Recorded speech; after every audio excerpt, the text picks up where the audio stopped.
Well, welcome back to Open to Truth, a podcast all about exploring big ideas and discovering truth together. My name's Clint. Hey, I'm Tony. Welcome back. On this episode, I want to chat about free will. I feel like this is a conversation you and I have danced around a few times in various workouts, and we've begun to poke and discover what the contours of it are, but we've never, I don't think, sat down. We haven't done an episode on it. We haven't done an episode. Now, I will say that at least at some of the more early episodes, I have routinely said I have two main guardrails or strictures for my theological thinking. And one is that I do think that God is ultimately foundationally loving and that human beings have free will. Wow. Yeah, you've considered it quite foundational. To the point where I will, if our theorizing about God leads us to reject one of those, then I just start to get like very uninterested and like it's pointless doing. Well, I want to press you on that later. Okay. Because you would find the fact that it would be uninteresting to you, I actually don't know if I believe. So we'll get there. But yeah, I was just hoping that maybe we could try to map out the territory of free will versus determinism. And I'd love to come at this from a lens of this is not going to be a systematic theology discussion. So like, I'm not super interested in going through different verses in the Bible and what kind of picture does Scripture paint, because it seems to me like Scripture paints a variety of views. You've got authors that seem to point to these different understandings of free will or determinism. And people have tried to stitch it together. Yeah. But like just God hardened Pharaoh's heart. Yeah. In early Genesis. Yep. Versus God desires all men to be saved. Yeah. Later on. So they seem at odds. That's a whole separate discussion about how you might handle Scripture. Instead, I'd really like to focus on a couple of things. One is taking a close look at experience. Here we are having the human experience, and at times it certainly feels like we have free will. It's a way that we talk. It's a way we hold people accountable for their actions. So I'd love to talk about that, just the experience of it, and then I'd also like to tease out, like, philosophically, what would be the knock-on effects of adopting a view where free will exists or free will doesn't exist? What do you give up either way? What do you gain either way? And I'll say I've gone through different phases with this. So early on, would have been a strong proponent of free will. Then I swung into all my Reformed stuff and went pretty hard on determinism there. Then I swung back out of that and went to Molinism and was again proponent of free will. And nowadays, to me, it's a bit of an open question. And so one that matters as far as mattering goes. That's an open question. Okay. I'd like to find that out as well. Okay. Which is part of discovering what would the knock-on effects be. Yeah. Before I commit to a view, I'm just going to hold all of this loosely before the mind, try to map it out and see if we can reach some kind of consensus. But I'm expecting, and maybe we'll get to the end of this conversation, I'll still say, I'm kind of agnostic on it. Not sure. So, and I'll say just my own caveat. There's been just so much written about this. Oh yeah. It's a timeless discussion. I cannot purport this to be any kind of boilerplate. This is the end all be all. No, which is almost like when I suggested this topic to you, I almost was thinking, well, maybe we shouldn't talk about it because it has been so talked about. We'll inevitably leave out an important filament Yeah. of the broader storied discussion. Right. So. But on the off chance that one of you has been thinking about this or wrestling with this, I mean, if you're listening to this, it means you clicked on it and you probably saw that it said free will in the title. So maybe this will be helpful to you. I think most people would. I happen to think it's a fundamental existential question. Yeah. So hopefully it's of interest to you. It is of interest to me because it's an open question for me at this point. Would it help? I don't know what you were thinking about in terms of a structure. Should we start with trying to define the terms? Yeah. At least get agreement there. That's a safe. Because, I think what I like about this discussion is that that's typically not where you get conflict. It's just everyone agrees what the terms are. It's just which one's right. Yep. Sometimes you can really battle over a term, like what's a right Yeah. So determinism, let's see, how do you want to say it this time? It's the idea that whatsoever comes to pass had to have come to pass through the causal effect chain prior to it. Yep. And yeah. And I think certainly on like a materialist worldview where all that really exists is particles bumping into each other at like billiard balls, that would be one form of determinism, but not the only sort. You don't have to be a materialist to be a determinist. You could think, for example, that even, well, going back to the theism thing, even spiritual realities or mental realities, all of those, or if there's a soul, what's going on in there, could all be determined, whether by God or whatever. But yeah, it's the idea that... I think it's in the Westminster Confession of Faith. It says something like, God has ordained whatsoever shall come to pass. There you go. Yeah. We can wonder about the mechanics of that, but there's something about the mind of God having scripted, let's say, all events in the cosmos. Not only the protons, electrons, but the apparently free actions of people. Yep. Is that self-defeating? He hasn't determined his own actions. Did he determine his determining of it? Anyway, you know what I'm saying? I don't think all theological determinists would say that God himself is determined. Right. God is the only free agent. God is the only agent? This is where I wanted to go. Does determinism necessarily deny agency? Are we saying free will and agency are the same thing? It needs to be defined. Yeah, so let's tease it out. Now, agent is going to be more contentious than just saying free will, I think. Well, can you tease out the difference to me? Well, when I think about an agent, I think about a will, someone who is deciding. So to deny determinism would mean to say that actually not whatsoever comes to pass had to happen because of prior cause and effect chains.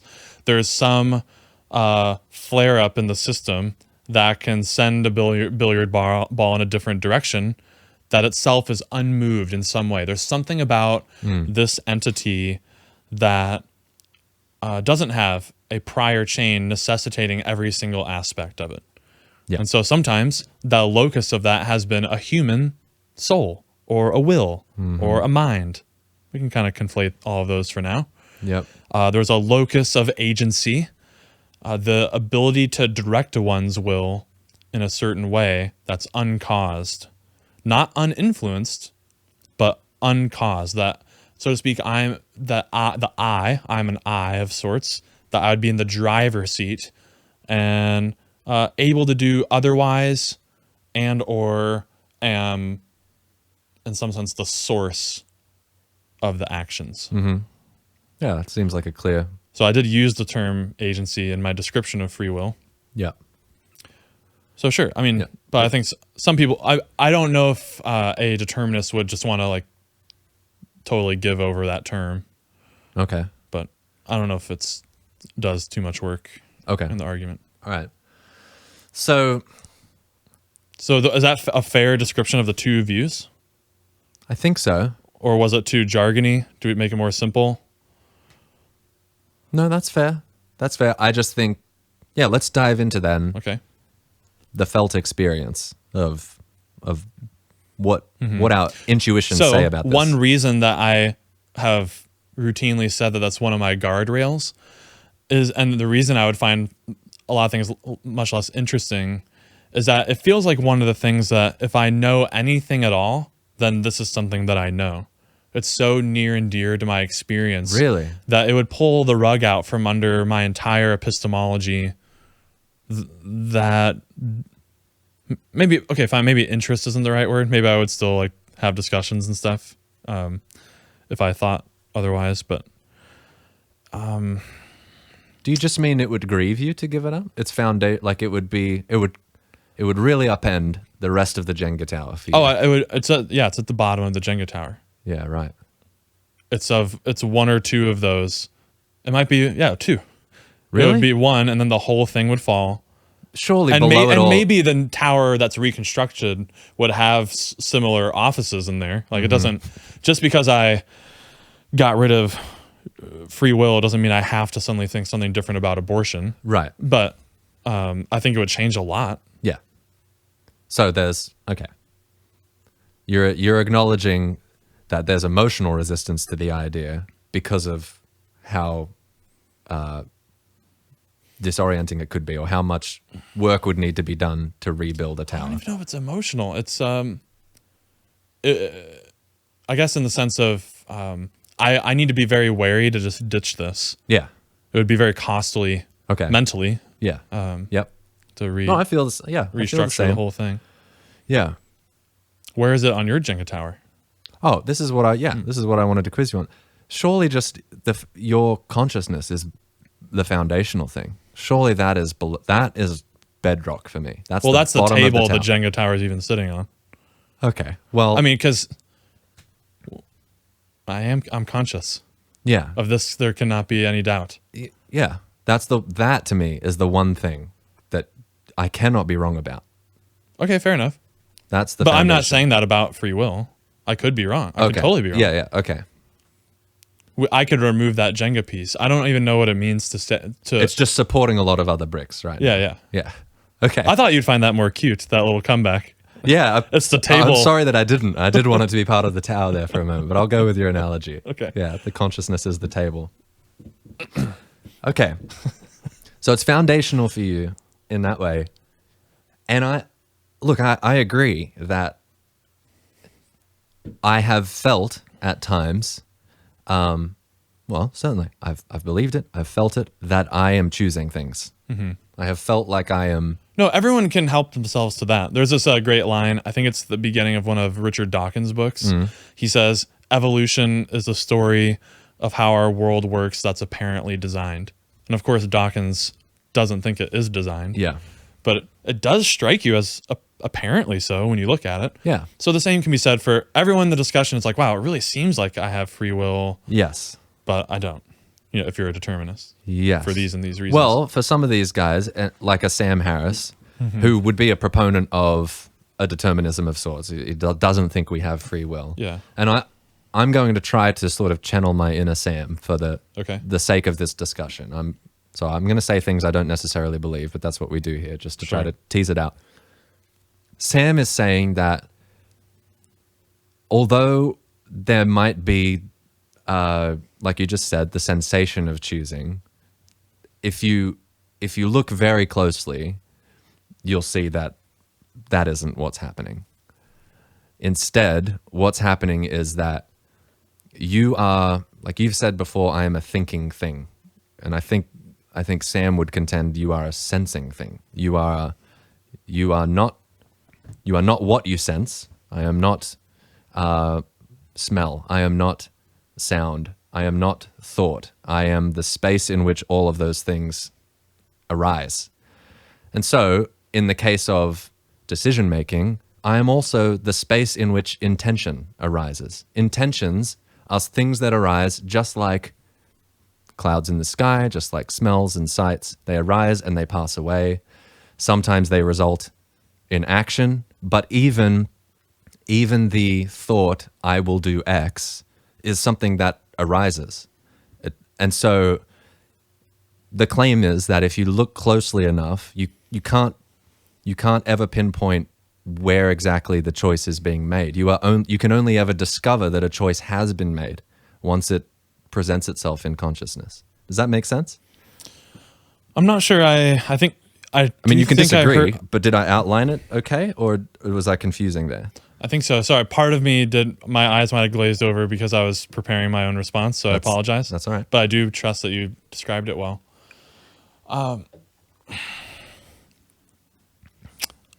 First, I'm not sure that I share that same exact experience. Well, maybe run our listeners through a way to test this. I mean, he does this in his episode. I recommend people go watch it. I think it's probably a couple months back. Mm-hmm. He gives this tour de force, once and for all discussion of free will. Oh. And he asks people to run through this exercise, and he'll show you that you don't actually have it. Mm-hmm. So And it goes something like, I think the example he uses was like, pick 3 of your favorite movies or something. And just be really studious about what's going on in your mind. Yeah. And you'll notice that, Forrest Gump, Back to the Future, Star Wars. So I just did it a little bit right there. They sort of flash before the mind, images or titles. When I say pick your favorite movie, a few of them populate in the mind there, That's one right. after the other. And then the free will proponent would say, and then I choose which one I'm going to report is my favorite. But I mean, but I'm going to subject it to some reasons. So how about this? Here's a competing metaphor. Okay. That maybe there's a little bit of it that can feel like can kicking down the road of the problem, but just allow me. Let's take what we're doing is we're taking a look at this inland empire. There's all these things out here, and now I'm looking within, and imagine there's this great realm out before me, and there's different pastures and manors and villas and streets and hotels and hospitals, all like in the mental space equivalents, right? But what am I? I am the executor. I am the president. I'm the king of this empire. Now, I am not doing I'm not delivering pizzas. I'm not running the ambulances. I'm not the school buses. I'm not even the couriers in the executive office. I am at my desk. And people come in the door like a president in the Oval Office, and they bring in things on my desk, really important documents that I need to either sign into law or to veto. Now, so this is where free will people have gone wrong in the past, I think, and it's no fault of their own. I think it was just we've learned a lot more about science and neuroscience, like how the brain works and stuff. But the claim to free will is not the claim to be in full absolute control over every minutia of the inland empire. No. That's no. That's not the claim. So intrusive thoughts happen. Yeah, just because Brain populated Forrest Gump, Back to the Future, Star Wars, doesn't mean that that's gone past the executor's desk. Or what that was some couriers brought in some leaflets on the executor's table, and now here I am, and I can choose to report them. I can choose to save them. I can choose to look at them more closely and say, actually, bring me in another batch, because actually, the more I think about it, I really like Lord of the Rings. So another guy just brought in that one, given more time to reflect, and I'm allowing these processes to run automated in a way.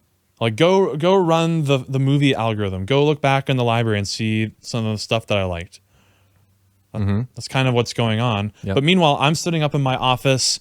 I am the attender. I'm the one giving letter I, not EYE. Right. Yep. Or perhaps I am the eye atop the pyramid, and I'm the one directing attention at things. And I'm allowing the couriers of my empire to bring me missives on a host of topics.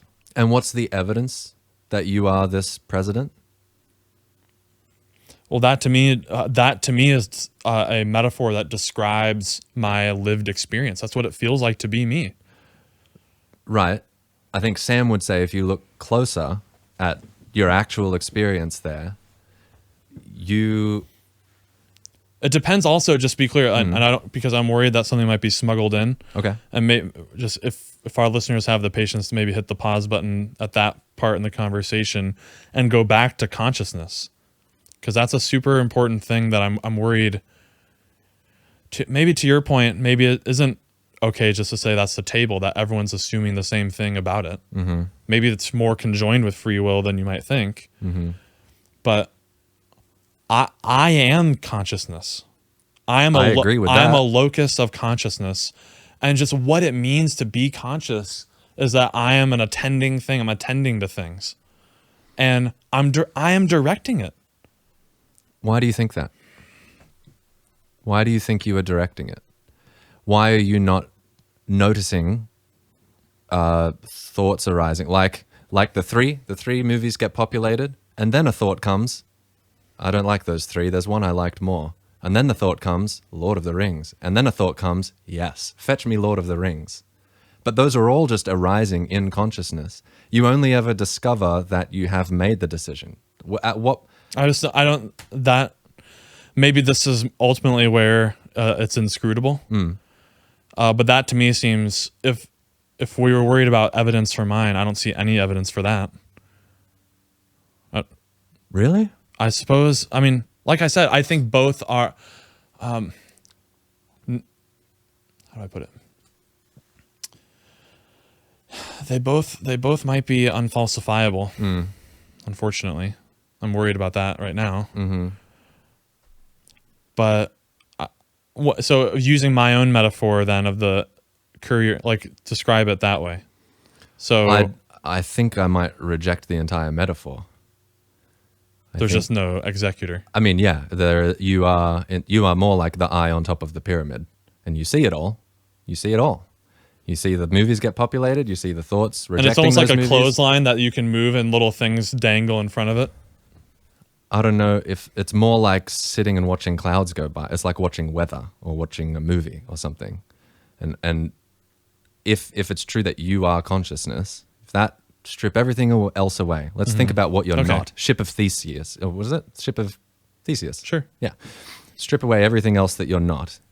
You aren't your hand. You aren't your arm. You aren't your body. You aren't what you smell. You aren't what you think. So I think that's... Would you agree with that? That you're not what you think? You are not your thoughts? Yeah, I have thoughts. I'm not them. You experience thoughts. Sure. Thoughts are part of the panorama of experience. I happen to think I'm a thinking thing. Why? Why do you think you're doing the thinking? Well, here we get into... just to be clear, like there's other independent evidence for a free will position that you might want to think that you are on that basis. But I could say, it just seems like, okay, how about this? It just seems like we can all help ourselves to a tu quoque ad hominem attack, which is, okay, to you as well. Like, okay, what's your evidence for your view? It could just as easily be this one. There's nothing recommending, just without going to independent stuff, when we're just trying to describe the inner life. There's nothing to recommend the view that you are Sam's view or my view. I get that he's just saying upon studying what it's like, but you just said, but how do you know it's not like yours? That's not evidence. That's just a question. It's not even an argument. No, I'm asking you a question. I'm asking you to expand on why do you think you are the one doing the thinking? And I would say... Why are you treating thoughts differently than you are treating any other appearance in consciousness? Where you don't identify, you don't attach to clouds in the sky or weather. Why is it thoughts that you think, I am the one doing that? Is there something about... Maybe I'm confused about what you're asking. I think I did say that I think that all the appearances can be such, like the courier brings it before the desk. And I'm not just like choosing, okay, now start smelling strawberries when strawberries are in the room. Sure. That's not that fine tuned. Sure. Like I'm appeared to strawberryly. Yeah. I'm appeared to Forrest Gumply upon asking about the movies. I agree. Yeah. So I'm fine with all that language about appearances. Yeah. But then I just happen to think, and it just strikes me as so fundamental to how it feels to be me, that these are brought before me. Yeah. And then now I can fiddle with them and do stuff with them. I can reject them. I could run the algorithm again. Like, for instance, since we've been talking, I did not run an algorithm again after the second one of Lord of the Rings. I could if I want to. I could just I could stop doing what we're talking about and then go to be thinking about some more movies. But now I don't feel like I want to do that because that's a rabbit trail. And your point is, all the thoughts you just said are just mere appearances that have sprung out of the stream of consciousness, like a trout that just sprung up and it flopped onto the land and you're noticing it. I guess that could be the case. But again, there's no... there's nothing to recommend the view. Direct experience recommends the view. And okay, fine. Then other than just... Then we're just at an impasse with direct experience, I guess. I guess, I guess Sam, or as far as you're channeling him. Yeah. You're saying that, no, like that's how it feels to be me. Just things come before my mind and I don't really fiddle with anything or do any manipulations. Well, I'm not rejecting the notion that the sensation of fiddling comes before the mind and the sensation of choosing between movies. That I experience all of that. Mm-hmm. I'm wondering, why do I identify with the fiddling as being me and not just yet another appearance? I wonder, I need to explore this more, because there seems like just a really clear analog with external world skepticism. Yeah. That no like really serious thinker is an external world skeptic. I'm sorry. Right. And so because it's for the same reason that I'm trying to articulate now, is that just properly basic, you mean? Maybe that, or there's nothing that actually like recommends it. I get that you can just say it's possibly the case that it's this way, or it appears to me, but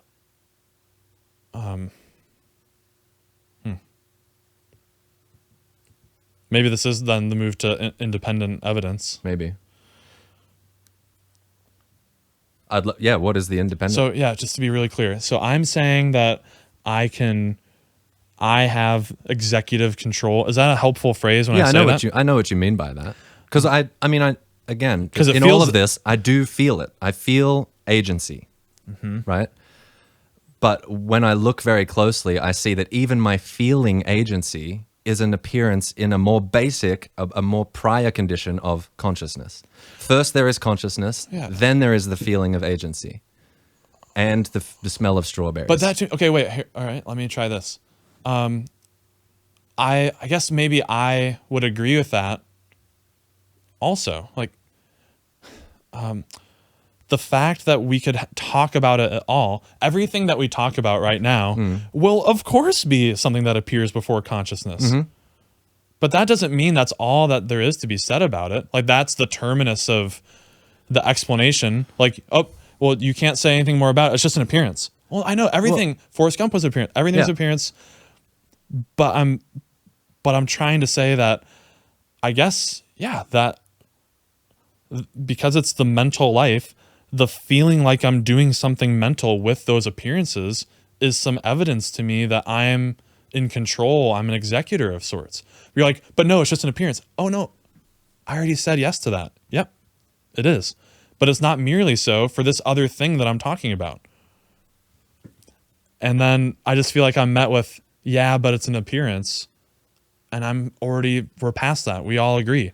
Because you can't have any mental representation without it being an appearance in consciousness. Right. That's right.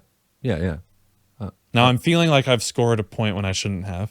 But what's the response to that? Maybe it comes down to, like, you would have to say it's merely an appearance. And that's the part I don't think we have.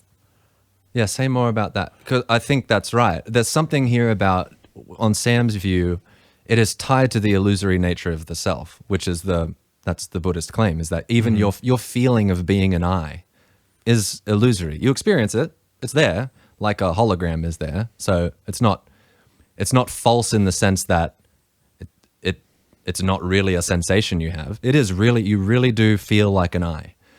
But that feeling turns out to be a mirage, like a hologram. It is something that what you really are, far down, deep in, what you really are is consciousness. That's your. And maybe I'm building too much into consciousness. I'm wondering, because for you, I think consciousness and agency seem really, really tightly linked, right?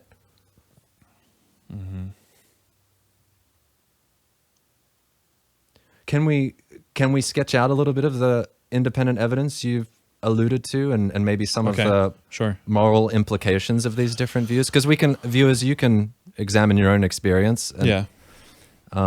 So the chief piece of independent evidence would be the moral argument for free will. Yep. And this is basically the idea that if you have moral responsibility, then you have free will. You have moral responsibility, therefore you have free will. It's a pretty simple. Sure. Now, there's this phrase in philosophy called, I've said it before on here, one man's modus ponens is another man's modus tollens, which basically means when you give a conditional like that, if X then Y, then the other person could just deny another piece of it and generate a different conclusion. So I did modus ponens there. Yep. But someone might say, if you have moral responsibility, then you have free will, which we agree. But then their second premise would be, but you don't have free will. Right. Therefore you don't have moral responsibility. Yeah. So who's right? Like, so their conclusion is the opposite of my premise too. So the big question is, do you have moral responsibility? Yeah. And by golly, we act like we do. First of all, that's another one, man. That would really upend. I mean, it might be the next block up. Yep. That I have moral duties and obligations and things are right and wrong. Yep. And I ought to do something or not do something. Well, now see, okay, help me with this, because I haven't read The Moral Landscape, which is one of Sam's books where he tries to outline the moral landscape. It does seem to me like, on his view, he's wanting to have his cake and eat it too, right? He does want that. Where there is still moral rights and responsibilities and ethical obligations and all of that, but they too are. Does he think they're objective? I think so. Okay. It would be a straight consequentialist view, and yeah. And so on determinism, you've got there is no moral agent that is choosing to do it's like the weather. A psychopath, a murderer, is like a hurricane. It's a natural disaster. Tragic. Yep. People are dying. No, I don't. Now wait a minute. I don't think. I'm fine with saying that as well. You don't think Sam would? No. Both the free will and determinists can accept that there are some people that do not actually have part of their inland empire has been sabotaged. Okay, yeah. You're saying, like, if he's truly psychopathic, he's ill. Yes. And his mind's not functioning right. The agency's been courier, corrupted. some of the doors are locked and some of the couriers can't get in. Yeah. Well, okay, take something less dramatic. Somebody who's not psychopathic, but still makes wrong moral choices or does things we would consider evil. That should be treated in the same way that we think about a natural disaster, which has implications for how you would think about justice and the justice system there, because suddenly if nobody is blameworthy and nobody is creditworthy or praiseworthy for the good that they do, on that view, it would seem like to punish somebody for an action that they were determined to do seems unjust. Instead, you might want to try to, following the weather analogy, redirect the hurricane, rehabilitate, fix the... Well, I've heard Sam talk about this, that we need a big rebranding project with criminal justice then, because on his view, you're right. Yeah. It does not make sense to describe it as a punishment or retributive. It's just, your hurricane is blowing everywhere and it needs to be contained. Contain it in a cell. Maybe in a jail. And it would be better for everyone if you were not this way. So we're going to put you through some rehabilitation things. Yeah. And that's fine. And someone with a robust libertarian view of free will might want that as well, like that. But those two cases, I'm even less worried about those as much as you or I and the listeners who are not psychopathic and totally broken. Maybe all of our empires are a little bit sabotaged. But, and I almost want to leave out the legality piece too, and like how do we run the system? Yeah. But just straight ethics alone, regardless if I was found out and arrested, it's wrong of me to punch my wife in the face. I agree. Okay, we don't have to be patronizing to go through all the obvious moral claims, but maybe it's helpful just to make it stick. It's wrong for me to incessantly yell angrily at my son, who sometimes needs love. Mm-hmm. It's wrong to put my cat in a burlap sack and tie it and light it on fire. Yeah, everyone agrees with that. Sam agrees with that. He's just saying, I don't know if I like how he gets there, but even your sense of that being wrong, you had no control over. It just, you appeared to wrongly when you think about punching your wife in the face. And then, so describe how that went down, like from me not doing it to doing it on Sam's view, and there's no executor. Sorry, from just me sitting here, and then I'm gonna punch my wife in the face later. Yeah, that happened in the future. Yeah. And now describe how it gets to that moment on Sam's view. You're not gonna like it. Okay. But I will describe it.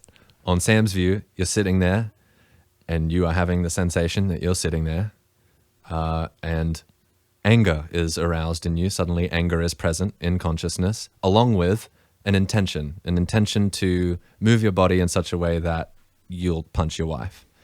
And on the heels of that intention is a sensation of deciding or weighing, shall I not do it?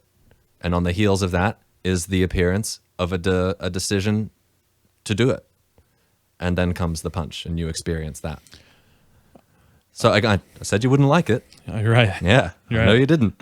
Got upset I during know it. you didn't. I know you don't like to hear that they're all appearances, but I think that's what I'd it agree, comes back to. But again, maybe we need to tweak it because I agree. There are mere appearances. That's what he has to say. They're merely appearances. Yeah, how much are you loading in merely? Yeah, because it's just distinguishing it from my view. Because I would agree that it's an appearance. I was trying to. Maybe it's unfair, but it seems fair to me. I'm trying to disarm this view. Yeah. But because I think a lot of capital is being like, well, but it's an appearance, and that's the big nugget of truth. I'm like, oh, well, I'm going to take that away from you, that big nugget, that revelation, because I also think it. Yep. That fits into my view also. Yeah. Everything anything mental is an appearance in my consciousness. Yeah. Yep. I'm just saying also that like there is some, and it's fine that you did this, but like some folk psychology terms of like on the heels of, and like, yeah, like when that intention came, the executor then made the decision. I am or I am not going to punch my wife. And then my body will respond in turn. Yeah, see, and there's nothing about the story you told that would recommend the view. It's a possible view. It could be true. But just telling the story is no evidence at all.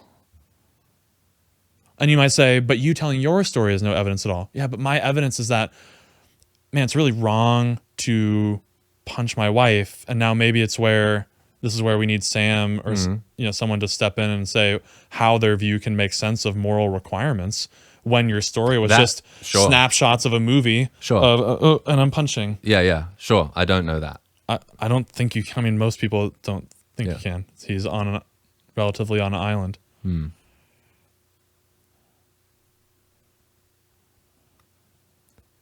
Yeah, I guess I'm stuck on your evidence of this executor. I guess you just have the sensation of it. It feels that way to you. I mean, partially though, when we started with like a world that appears as though we have free will. Yeah, that's what I'm thinking most people are trading in. And I was told by Sam, actually, when you inspect it more, you'll find out it's just mere appearances. And I don't buy that at all. I get the helpful thought experiment of more things are automated than I might think, or that they are appearances to me, but nothing suggests that I am not also the executor, because that is so obvious to me from my experience. I have felt this so much. I mean, maybe we should run through some examples. You will inevitably come to this. Well, maybe not. I'm a worse person than you, but I frequently think of I'm very, very annoyed with one of my children. Yeah, they are making really loud sounds and everything. And there's this moment, and I've done it both ways. Yeah. So I feel like I've made different choices on pretty similar stimuli. There's some different causal parts to the day, Maybe one day was a little bit worse than the other, and that led to difference. Mm-hmm. But man, in the moment, it's like the same. They're pretty similar shrieks, Yeah. and there's jarring, and I could say, "No, Jack, Yeah. go to your room," and I do it really angrily, or I can be like, "Is there anything I can get for you, buddy? Like, what's wrong?" Yeah. Two totally different responses. We can wonder about which one you want to say is right or wrong. Maybe some cases you should yell, but they're different, right? Mm-hmm. Different, principle of alternative possibilities. And so I chose differently. I harnessed, in the latter example, what I think was some moral fiber. I thought about, I felt this urge really strongly to just yell it out. And I was like, oof, pump the brakes. So his explanation of that is, I get, this is what's frustrating to tears. Yeah. Is I get that you can always appeal. Well, there was a different causal stream that led to that. I know, like there were different days and different things happened in the day that maybe like led to some little different piece of appearance coming before the eye. I know you don't want me to you would like to hand wave that, but I'd like to dive in a little because a few episodes ago we talked about finding ourselves believing certain things. Mm-hmm. Why are you not also finding yourself making certain decisions and finding yourself acting certain ways? Like just as an extension of that, there is a different causal path on day 1 to day 2 for why you might yell or not yell. And today I found myself convicted that I should actually be quiet.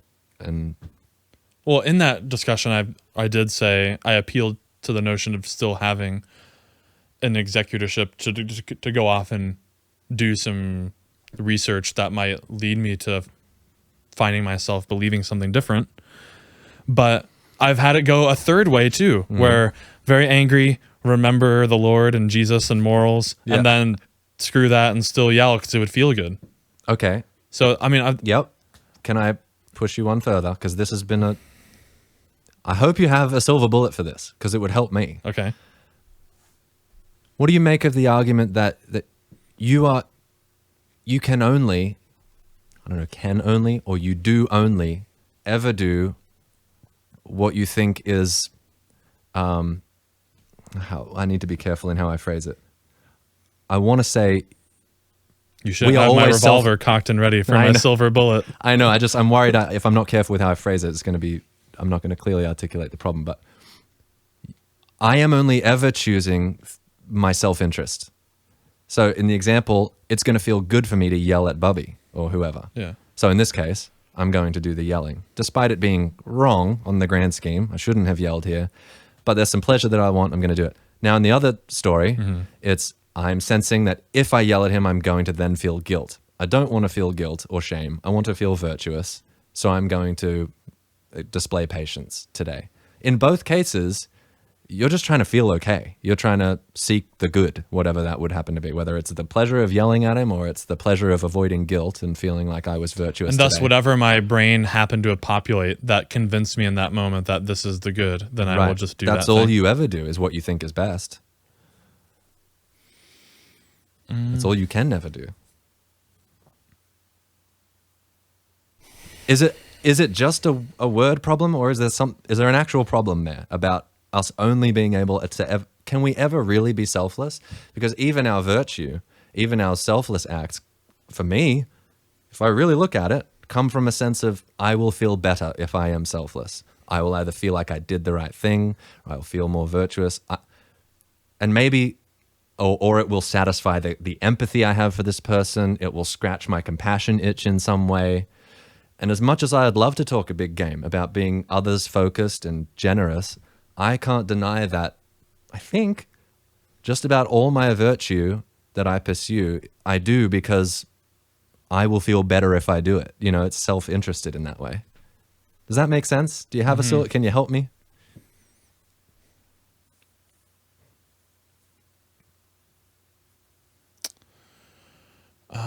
And just can you put a finer point on how that's a problem for my free will view?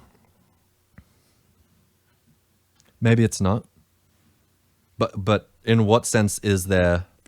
Do I have what you're describing as psychological egoism, as far as I'm concerned? Okay. Which egoism is, basically acting out of self-interest, the I.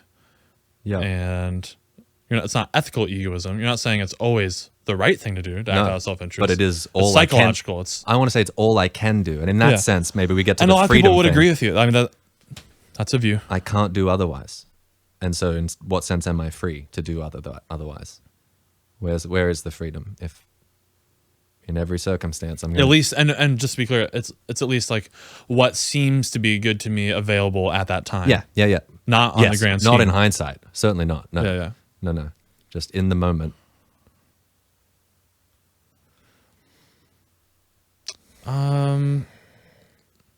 It seems. But then, but I would appeal also in my experience of moments of being like, that was the yelling at the children example is a very momentary, in the heat of the moment sort of thing. And there's a lot going on in that little span of time. How about these more protracted decisions too? Man, the longer time, I even kind of shot myself in the foot with a shorter time frame example.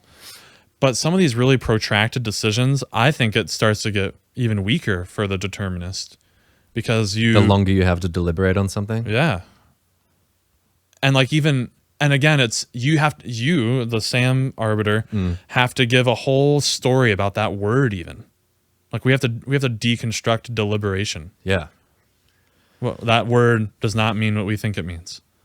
Yeah. You appear to be deliberating, but really you're just watching a long movie about you thinking you think you're making different arguments to yourself. Yeah. I just find it a very bizarre, not descriptive at all of my lived experience. I don't feel compelled in any way to endorse it. I mean, thinking about where to move, dude. Like, what?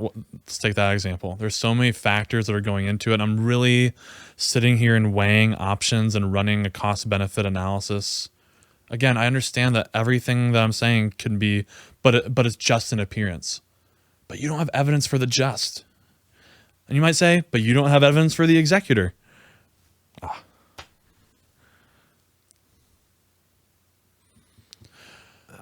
Or like, and some of this is so complicated that the processing that it appears that I'm doing just has this texture that it's not just movie watching. I mean, I think fellow writers that are listening, or man, maybe it's different with music and maybe that's a different sensation, but like when I'm crafting a sentence in my writing, I'm really wondering about like which word should I use? And sometimes I pause and I run a roll. I run a little courier, go find me other good words. And I'm stuck there for a little bit. Yeah. And he brings some like, oh, that's not going to work. And I reject it. And there's all this vetoing going on that. Yeah. I'm intimately acquainted with what you're talking about. I understand it must seem frustrating to you to even have to talk about this to something that seems so obvious to you. I'll say this about the psychological egoism piece. Now, I think there's something to noting, I don't know if this does any work, but like first order and second order desires. I feel I'm worried that we're only talking about like first order beliefs, first order desires, first order intentions. And then there's these second order ones that kind of run alongside the top of them. And maybe they have their own carousel of appearances that are wafting around, and they happen to kind of do tectonic plate action and intersect and outcomes behavior. But they interact in ways that require, again, it appears as though it requires an executor to decide between them. Well, okay, here's something I'd love to touch on, and maybe you'd need to be a psychologist to really know what's going on. Some behaviors, the line gets blurry between agency and automated system. I can choose to breathe, it feels like, and control the rate of it, or I can forget about it and it keeps happening. There are times when my hands they'll do things unconsciously. You've probably seen in some episodes, bloody scratched my knee until it started bleeding. Why do I do that? I don't know. I wasn't actively choosing to do it. It's just like get into Premiere, start editing, and realize I've been scratching my knee throughout this whole conversation to the point where I'm bleeding. That's like some weird stimming thing. Who knows what's going on there? But that's an unconscious system that was running. Could I have done otherwise? Well, it just never really crossed the ticker tape. It was just happening. Was one of my little cronies somewhere in that kingdom that you laid out? Someone somewhere is deciding, scratch the knee, mate, scratch that knee. It's going to feel good. Do it. You know. Or is there no agent making that decision? And things can get. I mean, I would think no. Like the executor was not made aware of that on his desk, and it was happening. It was that is like weather. You're saying that's it was determined. Yeah. Again, there's so sure. Yeah. I mean, so some of my in behavior in a more local sense. I mean, I don't.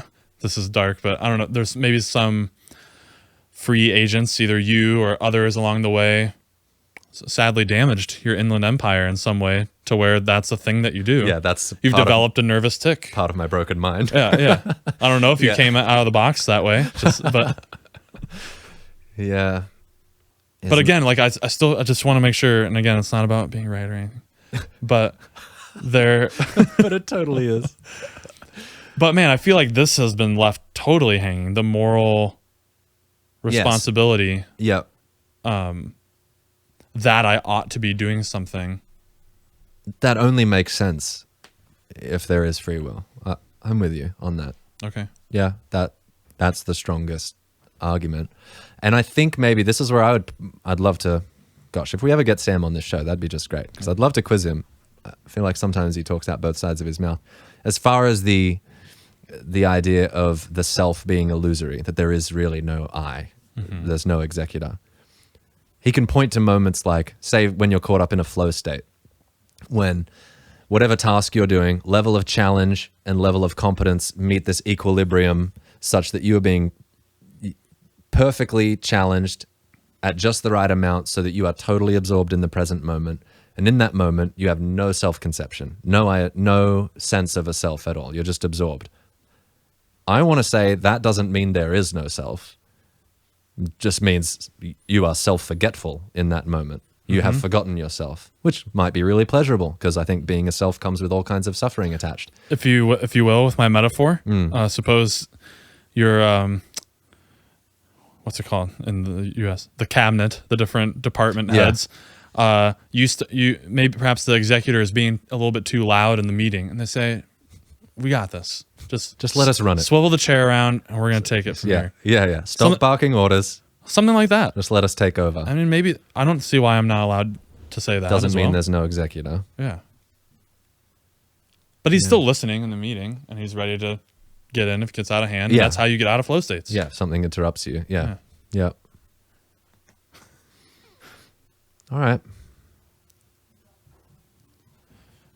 But again, I do get, like I already alluded to this, but my metaphor is can kicking in a way because it relies on, you're imagining some big mafia guy boss at a chair, perhaps, and like that's a person like with an agent that has free will. Right. You know. Right. Yeah. Imagine an agent with free will. That makes all the decisions. Yeah. Okay. Sam's claim is, it's imaginary. And I've heard appeals to psychedelic experiences, and this is showcase that, like, actually when I do this, the self that I thought I had, like, kind of melts away. That to me would be the same argument as the flow state argument. On a psychedelic state where you experience an ego death of the self, any conception of I, the default mode network, the part of your brain that's responsible for constructing the sense of self, activity stops there, like it does in intense meditation or in flow states. And if one of the couriers comes into the executor boardroom and hits him over the head with a brick and he's knocked out for a few hours, I don't mean the school bus isn't still running. Yeah. It's all still going. Yeah. But he's just kind of like out for a minute, and I'm just, again, I think if anything, that's evidence that the self can be, they would say transcended. I think the self can be forgotten. The self can be temporarily ignored. And it's very pleasant to do that, I think. which is why we like flow states. It's why we like to play games that we get absorbed in. We lose track of time, and in that we lose track of our suffering. We lose track of where we are in space. We're just not paying attention to it. We're not attending to it. I would also say perhaps an independent argument would be the persistence of the self over time. I have this extremely strong intuition that I am one and the same person that I was when I was born. Man, do you? Yeah. And I've obviously changed, but... That's less clear to me. Come on, dude. No, it is.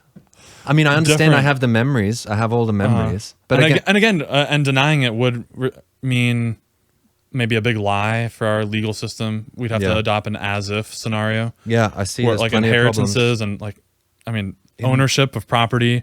You don't own it anymore. Tony Allen of 2013 did. This isn't your house. That guy bought it.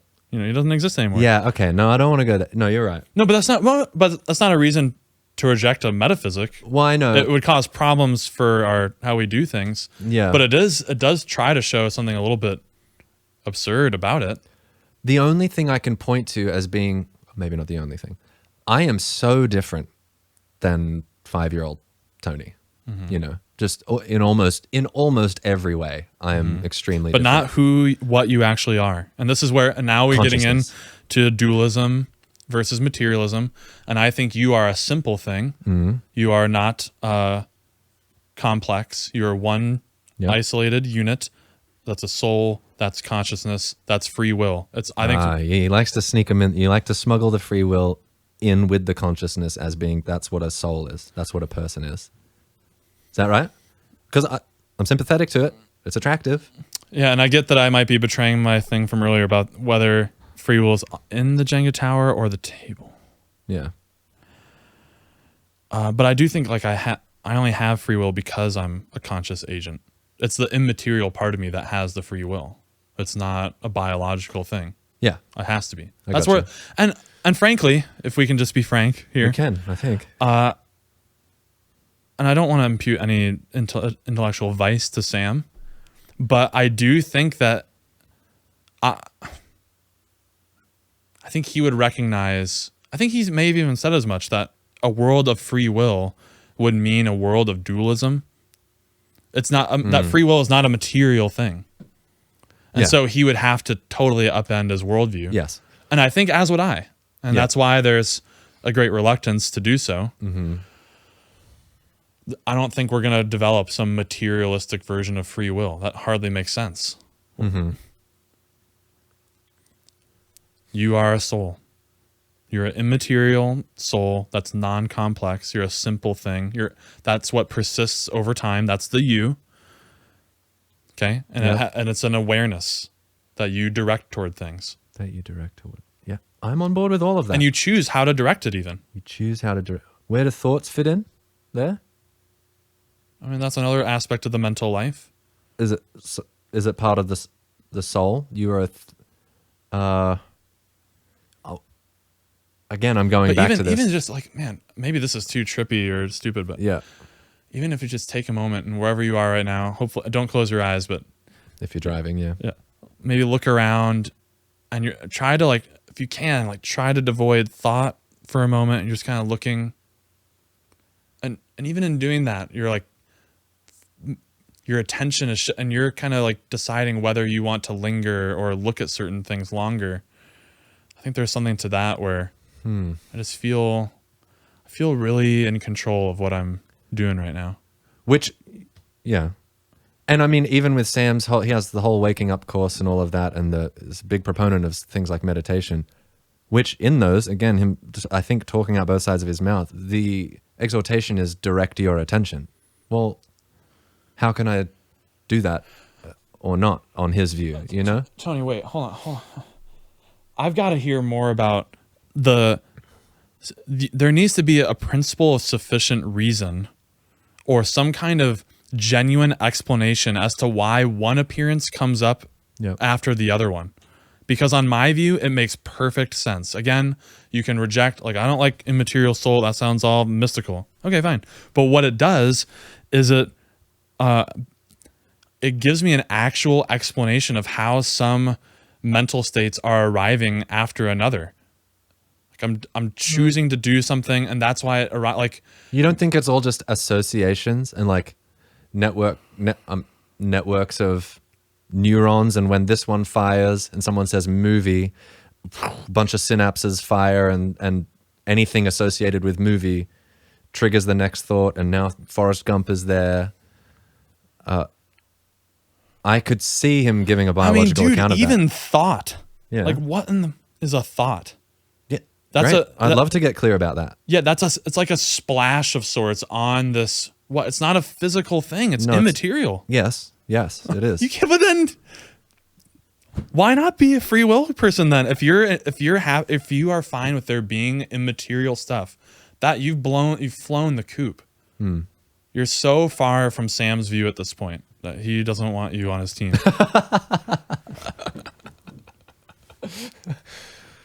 I mean, then it just, why not help yourself to this really powerful tool of explanation for why things happen? How, like telling the story of how I came here today makes so much sense when I can use volition. Yeah. And like I had purposes. I wanted to come. No, your brain, it just sent you this wanting to come, and then wanting to find keys, and I'm just watching this movie of wanting to do stuff. Like again, I said at the beginning, it's a possible view. That's possibly true, but it flies in the face of lived experience. It doesn't account for moral responsibility, which seems like just patently obvious that we have that. Again, it's not. It could be wrong. That could be wrong too. Maybe we don't. But boy, it really strikes me as true, and the persistence of the self over time. To me, are three really strong reasons to think it's real. And for you, the self. It's also the Imago Dei. I would lump that in also. Sure. How is the self related to memory for you? Ooh. Well, again, I view the brain more as like it's a machine that the executor is able to use, the soul, the free, and memory.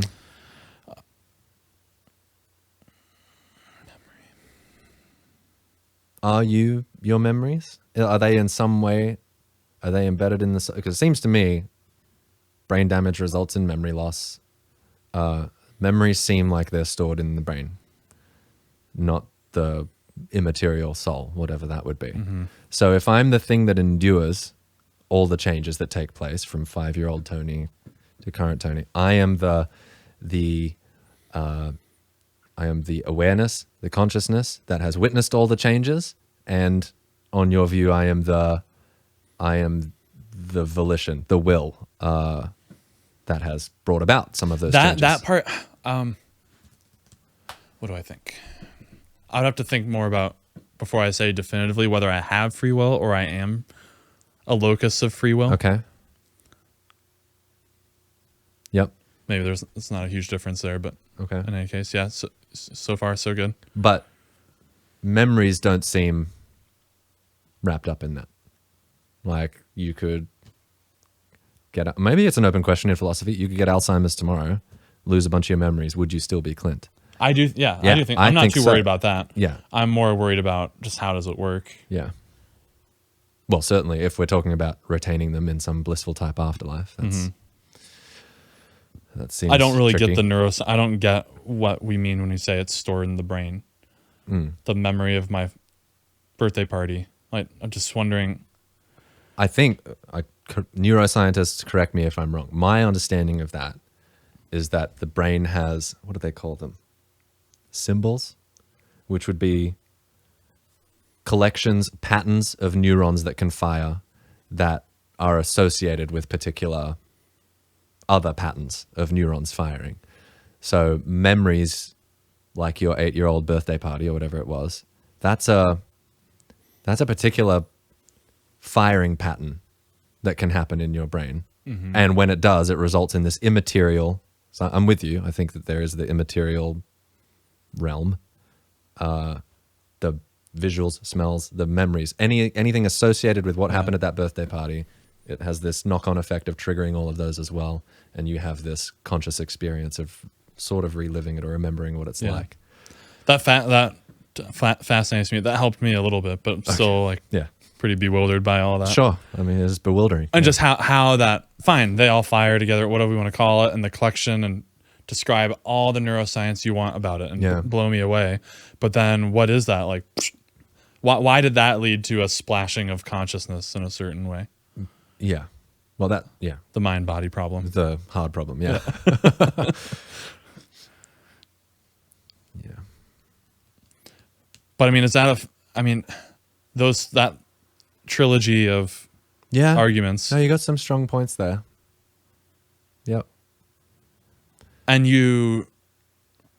crucially, like, I think it's the denial of them leaves us in a just really counterintuitive, strange world where none of us persist over time at all. There are no moral responsibilities, and you are just in the grips of error theory about your lived experience. Mm-hmm. Basically, everything about it does not align with reality. Right. In a way I get that you could make an allusion to, like, well, it turns out like this is mostly empty space. Right. I was going to say, we are constantly surprised by the ways that this universe seems to upend our intuitions about the way that it is. Things are not at all what they appear to be. But in the sense of like, there really is a chair here. We just need to like rethink what all goes into chair. Like, I need to change my intuition about like that this is mostly solid material. But to say, but the free will argument is going a step further, similar to the skepticism of the external world. It's like, oh, the chair is not really there. There's not really an I. There's not really an executor. Like, well, maybe is it semantics? Because like the chair thing, chair is just, that's a noise we make with our mouths to refer to this particular pattern of energy and particles. Is there actually a chair there? Okay. Well, it's useful for us to use the word chair. We all know what you mean by chair. We all know what you mean by free will. Is it really there? Well, in the sense that we act like it is and believe it.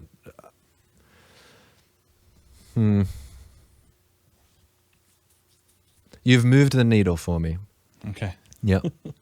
You've moved the needle. You don't feel as confident of being on the fence. Yeah, I'm less in the middle of the fence now. Okay. Yeah, I've got to chew on it more, but I just wanted some help mapping out. We just got at the end there, and I know we're running even longer than the last one, but oh geez. You were tiptoeing on something about like, does it matter? Oh yeah. We started with that, like, yeah, and you kind of made it sound like maybe it doesn't matter too much. Well, hey, we act like we have free will, and we all talk as though we do. We use words like deliberation and planning, and yeah. Okay, can we just keep doing what we're doing, and it's an unsolved mystery? Well, this is again, one of the things I see with Sam a lot is, and I don't think this is a gotcha. I think he recognizes this, that in all of his conversations, he references, I did this, I think this, I do that. Even though if you press him, he would tell you there is no I. But it's a useful fiction. We know what we mean by it. For making society, for making conversations happen, we're going to keep talking that way. So I'm trying to think, what would... In the same way that we do with chair and... Yeah, I think so for him. I think so. So like, I don't think he's suggesting that we all change our language and don't refer to I and never acknowledge that it seems like we have free will. I think as far as how you go about living, it's going to be the same way you have. You're going to feel like you're making decisions just like you always have. Just know that that's not really what's going on, I think is his point of view. And I'm wondering, why is this useful to talk about? Why think about it at all? Is there something gained by adopting a determinism? If I were to just load the determinism cartridge and now that's my worldview, that's my Jenga tower, I really believe that. What about the texture of my life is different now that I hold this view? Is there something to be gained by being persuaded by Sam? Yes, I mean, well, here's a change. You can determine whether it's a gain. Yeah. I think it cuts both ways, unfortunately. But it has everything to do with the moral aspect. I think so. And again, I want to say, give him, viewer, withhold your judgment on Sam's response, because we didn't really offer that. I don't want to put. I just don't know it super well. Yeah. But apparently, he still thinks you can have your cake and eat it too, and be a determinist and moral responsibility. Mm-hmm. But let's just imagine for a moment that you don't have that. Then I could see you developing, of course, not by choice, a certain amount of empathy for people who find themselves in a mess of wrongdoing. Like we said, with the finding ourselves believing certain things a few episodes ago, suddenly you have a little more compassion potentially. The people flipping you off in traffic, the people who steal money from you, Yeah. even those who do far worse and really harm your family, they had no choice in the matter. Yeah. And this is just a result of a cruel, random universe of little particles of electrons slamming together. And this is what happened. That does stink for you, that happened, the harm. Yeah. But console yourself that no one was really out to get you by their vicious evil, which on my view, I do have to take that on, that there is genuine evil directed at the good. Right? Yeah. Yep. Now, what I also gain that you miss out on is robust beauty and love that's volitional. It's that, yeah. Okay, so that I experience the agape love of my wife, who cares for me despite my misdoings. I get the thrill of knowing that she really chose to do that. Yeah. And was not just an automaton, a robot that is participating in apparent wishings. Yep. So you live this, and the full-blooded, convinced determinist enjoys a life where he's neither slighted nor loved. Yeah. I can imagine that maybe this cuts both ways, same thing. I hear this all the time from theists. God is in control. God is in control. And there's presumably that becoming a mantra of God is in control and I am not is a way of dealing with anxiety and stress, of hand it over to God. God will control it. God will control the outcome. You can't control it. Don't try to control things you can't control. Give it all up. Let him run the show. And I can see that on determinism, maybe you can relax a little bit if suddenly you're not in control of everything. You're just along for the ride. The cart's in motion. So just watch, see what happens. Well, on determinism, that mantra becomes pretty obvious and redundant. It'd be like saying, the sky is blue, the sky is blue. Yeah. Yeah. Right. God's in control. Yeah, of course. Yeah. Yeah. Yeah. You're certainly not. Right. But on my view, I'm saying maybe that's an appeal. I'm wondering, why would anybody want this view to be true? Would anybody want determinism to be true? And because of the benefits it might have for the texture of your lived experience if you hold it to be true. I suppose someone who is afraid of rising to the challenge of moral excellence. No, that's cowardice. Well, I mean, it's a high calling. It is. Oh, it is. That's the thing. And this is Peterson's stuff, is if we are agents, who can bear that weight? Who can stand under that weight of responsibility that my actions really do have impacts? I really can do worse things or better things. We really are co-creative with God, that he creates and he has invited me into the creative process. I have some say in how this universe goes. Yeah, it's a great responsibility. If that's true, that's overwhelming, It should be taken seriously. But brimming with potential for a lot of meaning. Absolutely. Yeah. So, like, it's what's to gain? A life of meaning. Everything. Yeah. Which is why it's close to a non-negotiable for me as possible. It's either the again, that the Jenga tower sits on, or the bottom rung. Yeah. Do you see what I mean? I mean, determinism could be true. Yeah. And perhaps one day I'll be convinced in it. And I'm sure I'll probably still have some other discussion. So I shouldn't phrase it as interested in discussion. But you're saying your sense of meaning would drop away if determinism were true.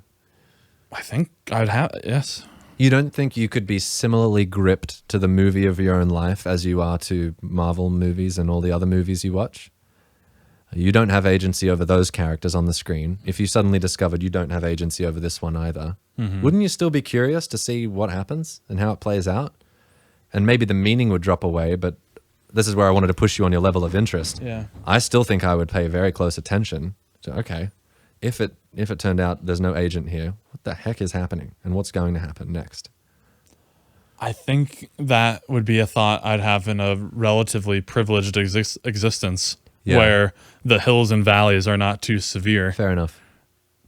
But you can imagine the lives that go very poorly, to which, if ensconced in this view, there is no purpose or hope or telos. But you are experiencing the suffering. Or right. maybe you aren't, but suffering is present. Yeah. Yeah, if you want to say it that way. Right. Yeah. Interesting, man. Well, I know we've kind of talked in circles a little bit, but I needed help, obviously, as you can see, mapping the terrain here. And I figured you and I have danced around this enough that it'd be nice to tease it out a little more. Free will, the reason I've avoided it and was hesitant to do the conversation is just because of how many different topics it touches. Yeah, being at the bottom rung. Yeah. Or it influences. Like it's metaphysics, whether dualism is true, in my opinion, about objective morality. Yeah. The big topics. Whether God exists, I think that's a big one. Nature of the person. Yeah. Okay. Well, thank you. Yes. Thanks. Sorry, I'm sure some of that was frustrating for you. No. I hope that I've done a stalwart defense of the typical free will position. Yeah. For my colleagues that are watching. So. Yeah. Well, I appreciate it. Yeah, absolutely. All right. Well, thanks for listening. Thanks for joining us. If you have something to add, if there's something obvious we've missed, if we've misrepresented Sam or some other view, call us out. We always are willing to be called out. If by some chance someone's watching this that like knows Sam, oh my gosh, and like have him just listen to some of the parts of our, I would just be thrilled to talk with him about this. And afraid I hope of being shown to be a fraud. that I won't be articulate in the moment, but. One day. Podcast goals. Yeah. All right. Well, thanks for watching. As always, you can write into the show. You can leave a comment on this YouTube video if you're watching there. If you're driving or something and you have a burning question, you can email us when you're not driving. mailbag@openatruth.com. We read all of those, respond to those, and talk about them on the show when we think they'd fit. So yeah, hit us with your comments, thoughts, or concerns. And if you're interested in reading philosophical ideas, sign up for the blog, openatruth.com/subscribe, and you'll get those in your inbox each week. I think that's it, right? That's right. All right. Thanks for listening. Thanks for watching. Stay curious. Like you have a choice.